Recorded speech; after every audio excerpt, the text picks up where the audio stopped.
So welcome to Without a Doubt podcast with your host Nina.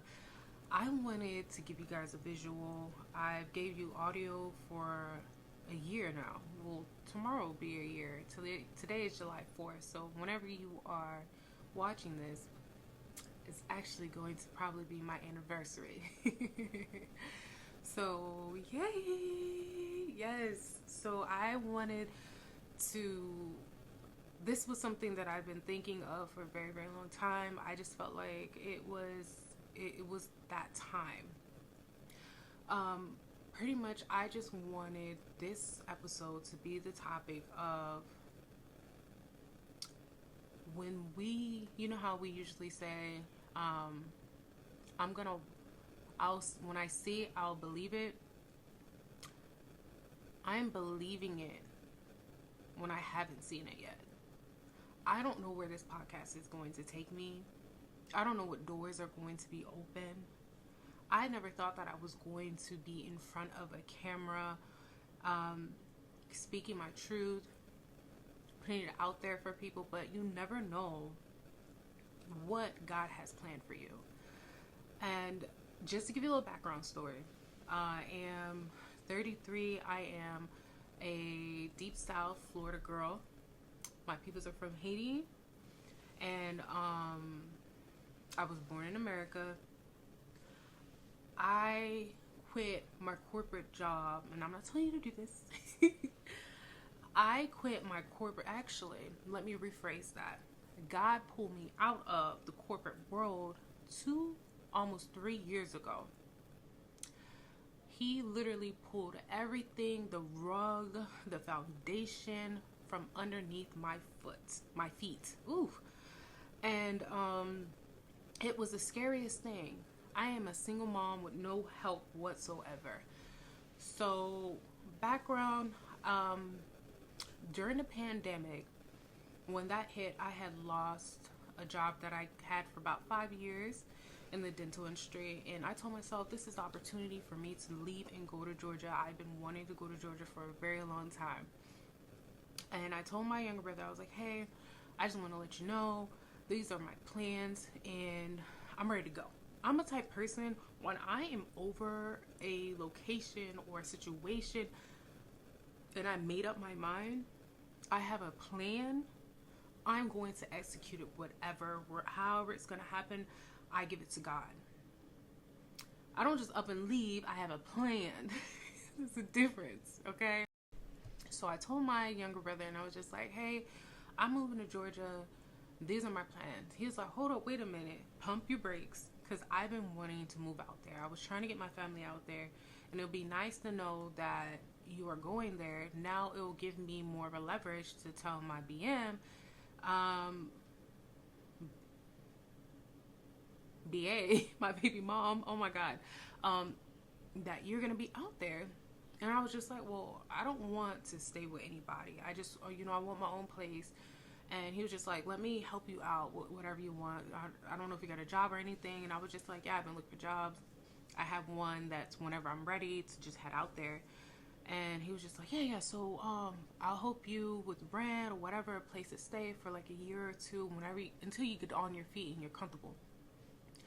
And he was just like, it would really make her comfortable. So I was just like, okay, just for a year or two. That year or two did come along. We did end up moving out there. Long story short, this individual decides to take money from me and my brother. She was the one that was in communications with the front office, the leasing agent, making the payments. She would give me a screenshot of what was due, and I would send it over to her. And I didn't get any like inkling of something was wrong until like almost like 6 to 8 months of us being there, and we got a letter stating that we owed money. And then there was a situation that happened with my brother that he ended up getting shot, and we didn't know if he was going to survive or if he was going to walk. These were the steps of what they were telling us. And once he recovered, I let him know what happened, and I was just like, hey, this is my name. I don't want to be in this situation. Let me know. Long story short, he told me that he was going to take care of it. He did take care of it. In the end, I realized every single time we gave her money, she stole from us. And I kept getting a feeling, and it was my intuition trying to tell me something is up, look more into it. By the time I really dig deep, I really started digging really deep into the situation. It was already long, far gone. We were in there to the point that there was no going back. We were in debt with the place. I don't know how we were still in there, how we were staying there. I seen the letter probably twice. And the second time I sent it to my brother, I was like, okay, I'm going to take my name off of this. I was already dating someone at the time, and we were getting really serious. He was like, something's not right. You really need to talk to your brother about this and what you've been seeing. So my ex was like, you need to tell your brother what's been going on. And I was just like, I just don't want to be another headache. I don't want to say something that's not true. When I told him like what was going on, it was to the point he's like, I can't dig us out of this. Like, I can't dig us out of this. At first, he thought it was just me and her together. And I'm like, no. If there was any situation, if there was ever something going on with me throughout those period of time, I always told you. And plus, I told her, I communicated. I'm a type person, I'm always going to communicate what's going on. When I tell you, God was just trying to tell me, this is not where you need to be. These are not the people you need to stay with. When I'm telling you, I end up losing the house. I end up losing the job that I was working at. And it was a job that I was crying to God that I did not want to be in. When I'm telling you, God tells you when he doesn't want you somewhere, he's going to make you so uncomfortable. I was legit. I went back to a job, the dentist industry, knowing the fact that I didn't want to be there. But I was just like, you know what? This is different. It's a different company. I'm not a manager. I'm just going to do me. It got to the point that they put everything on me. I was miserable. I had people lying on my name.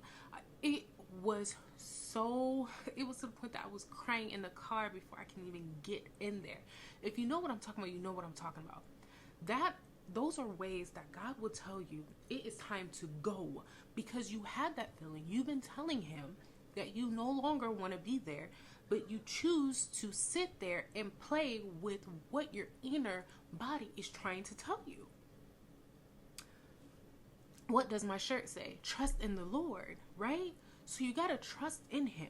I was not doing that. So God was like, okay, I kept giving you warnings. You don't want to listen to me. So what I'm going to do, I'm going to show you.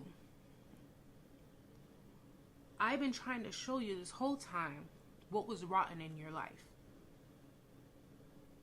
You didn't want to listen. Now you're going to learn the hard way. Because everything that we go through is always a lesson behind it. Always a lesson, okay? So I end up pretty much putting everything in storage. I sent my son away to Florida with his best friend as I packed up the house. I packed up what I can pack up. She left pretty much everything.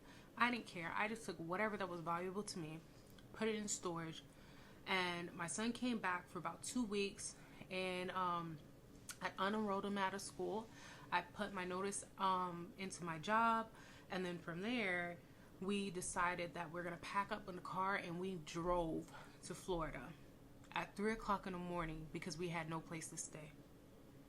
No place to stay. So this brings me back to, I lost the relationship, I lost the job, I lost the house, and now it's just me and my son on the journey. And it was, when I tell you that I couldn't even get my license and my tag for Georgia or insurance, God was really like closing me out. I had to drive from Austell, Georgia to Tallahassee with no tag. I had a tag, but it was not registered, and my insurance was not within that state. When I tell you, I woke up at I call it crackhead hours, 1 or 2 o'clock in the morning, packed the car. The car was already packed. I got me and my son ready, and we left the Airbnb that we were in for 2 weeks, and we drove.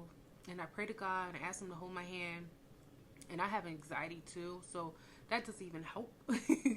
And I was just like, you know what, God, I don't want to be in Tallahassee, but there's a reason why you brought me here. No, I never went back to the corporate world. I started doing, Ship, Uber Eats, doing all the other stuff. I pretty much rebuild me and my son's life all over again. And I decided that this is the time that I've always prayed to God that I wanted to spend more time with my son. I wanted to be an entrepreneur. I've always did things outside of working a 9 to 5 to become an entrepreneur. I knew I wanted something under my name. I knew I wanted a brand. I had a passion of having a podcast for a very long time, but I just didn't know what to speak about. Like, you are always in your head, and I was just like, will it be successful? Like, how do I do it? And finally I got the advice, just do it. Just do it. And I did. And I got closer to God. I started praying more. And he's the reason why I'm here. He's the reason why, I decided to give myself the fresh start that I needed, the healing that I needed, and to find my soul tribe, to find something that fulfills my heart, fulfill my soul, and still be authentic. And that's what got me to start my podcast, without a doubt. And it wasn't a doubt whatsoever. We get real as hell in here. We get authentic. And there's love that comes from this podcast. Thank you for watching.